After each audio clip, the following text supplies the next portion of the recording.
Hello दोस्तों, नमस्कार। स्वागत है मेरे यूट्यूब चैनल टेस्ट वाला में। आज हम जिस टॉपिक पे बात करने वाला है वो रहेगा विश्व आर्थिक परिदृश्य रिपोर्ट 2025। ये चर्चा में क्यों है और किस कारण इसमें क्या-क्या रिपोर्ट्स आई है, कौन सा देश किस स्थान पे है, इन सब के बारे में हम चर्चा करेंगे। सबसे पहले हम चर्चा करते हैं अंतर्राष्ट्रीय मुद्रा कोष की अप्रैल 2025 की विश्व आर्थिक परिदृश्य रिपोर्ट के अनुसार भारत वर्ष 2025 तक जापान को पीछे पछाड़कर चौथी सबसे बड़ी अर्थव्यवस्था बन जाएगा। वर्ष 2030 तक भारत की प्रति व्यक्ति आय 3.49 लाख रुपए से अधिक हो जाएगी, जिससे उपभोग में वृद्धि होगी। देश वर्ष 2026 तक विश्व का तीसरा सबसे बड़ा उपभोक्ता बाजार बनने की राह पर है।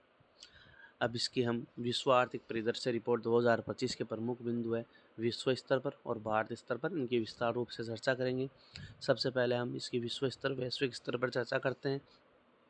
वृद्धि का पूर्वानुमान।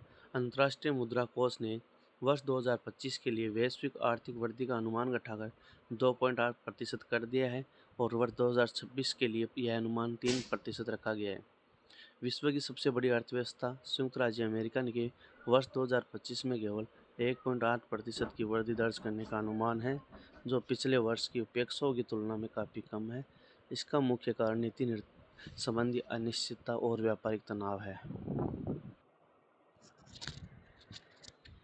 उभरते बाजारों और विकासशील अर्थव्यवस्थाओं में आर्थिक वृद्धि की गति धीमी पड़ने की संभावना है। वर्ष 2025 के लिए इन क्षेत्रों में 3.7% की विकास दर का अनुमान लगाया गया है, जो वैश्विक औसत 2.8% से अधिक है।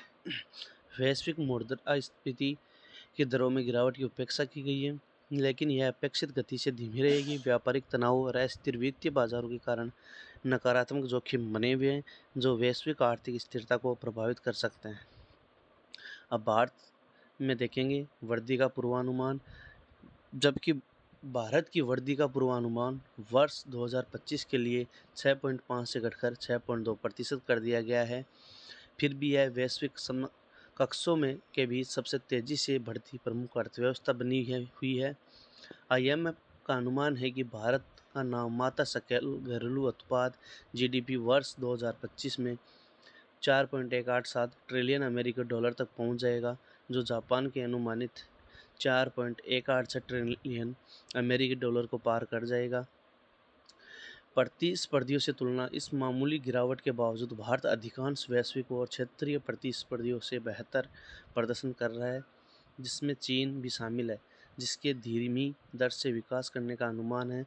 चीन के वर्ष 2025 के सकल घरेलू उत्पाद GDP की वृद्धि दर का अनुमान 4.6% से घटकर 4% कर दिया गया है, जबकि भारत की विकास दर में उल्लेखनीय वृद्धि हुई है।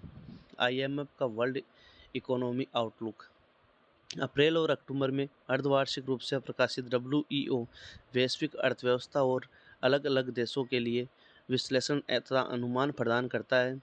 इसका उद्देश्य आर्थिक विकास का आकलन करना, प्रवृत्तियों की पहचान करना और नीतिगत सिफारिशों का प्रस्तुत करना है। WEO के प्रमुख घटकों में वैश्विक और क्षेत्रीय आर्थिक प्रदर्शन के पूर्वानुमान, मुद्रास्फीति के रुझानों की जानकारी और वित्तीय स्थिरता जोखिमों का मूल्यांकन शामिल है। WEO नीति निर्माताओं, शोधकर्ताओं और निवेशकों के लिए आर्थिक परिदृश्यों को समझने तथा उसमें मार्गदर्शन करने हेतु एक आवश्यक उपकरण के रूप में कार्य करता है। भारत की आर्थिक अनुकूलन के प्रमुख चालक कौन कौन से हैं? निजी उपभोग विशेष रूप से ग्रामीण क्षेत्रों में एक महत्वपूर्ण चालक है, जो वैश्विक आर्थिक चुनौतियों के बावजूद स्थिर घरेलू मांग सुनिश्चित करता है। भारत की निजी खपत वर्ष 2024 में लगभग दोगुनी होकर 1.83 लाख करोड़ रुपए हो गई थी, जो वर्ष 7.2% चक्रवर्ती वार्षिक दर से बढ़ रही है तथा अमेरिका, चीन और जर्मनी से आगे निकल गई है। देश वर्ष 2026 तक विश्व का तीसरा सबसे बड़ा उपभोक्ता बाजार बनने की राह पर है, जहां मध्यम वर्ग तेजी से विस्तार कर रहा है। अब हम आगे देखेंगे भारत के आर्थिक अनुकूलन के प्रमुख चालक। देश वर्ष 2026 तक विश्व की तीसरी सबसे बड़ा उपभोक्ता बाजार बनने की राह पर है, जहां मध्यम वर्ग तेजी से विस्तार कर रहा है। वर्ष 2030 तक 8.73 लाख रुपए से अधिक वार्षिक आय वाले व्यक्तियों की संख्या लगभग 3 गुना से हो जाने की उम्मीद है। अनुमान है कि वर्ष 2030 तक भारत की प्रति व्यक्ति आय 3.49 लाख रुपए से अधिक हो जाएगी, जिससे उपभोग में वृद्धि होगी। अब UPSC मेंस जो क्वेश्चन आया हुआ है वो है विश्व बैंक और IMF, जिन्हें सामूहिक रूप से ब्रेटन वुड्स को जुड़वा संस्था के रूप में जाना जाता है, विश्व की आर्थिक एवं वित्तीय व्यवस्था की संरचना का समर्थन करने वाले दो अंतर सरकारी स्तंभ हैं। विश्व बैंक और IMF कई सामान्य विशेषताओं को प्रदर्शित करते हैं, फिर भी इनकी भूमिका, कार्य व अधिदेश स्पष्ट रूप से भिन्न है। व्याख्या कीजिए। दोस्तों, मेरे चैनल को सब्सक्राइब कीजिए, लाइक कीजिए, शेयर कीजिए और मेरे से जुड़े रहिए। धन्यवाद।